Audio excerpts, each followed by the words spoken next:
Now the initial details of Indo-US trade agreement has been spelled out by Commerce Minister Shri Piyush Goyal.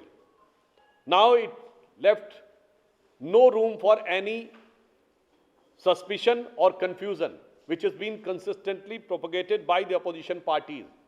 In an unequivocal terms, Honorable Commerce Minister has explained that India has fully protected its all farming sector, all dairy sector, whether it is wheat, rice, sugar, pulses, millets, all come under the protected sector.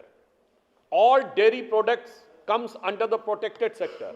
So, under the able and far-sighted leadership of Prime Minister Shri Narendra Modi, he has dexterously sailed through this agreement, protecting all the interests of our farmers, workers, those involved in the dairy and milk production, and also paved the way for medium and small scale industries towards the biggest and most developed economy of the world.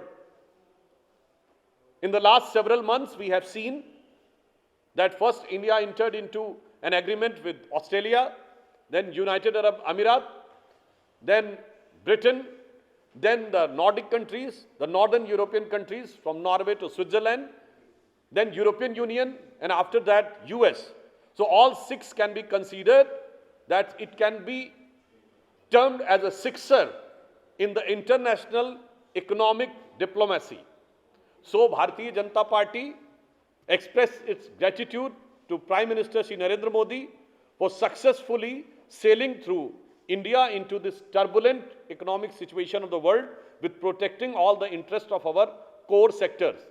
And I think this is a very significant moment of satisfaction and jubilance for all the Indians who are working in the farming sector, medium small scale industries, dairy sectors, and all other core sectors.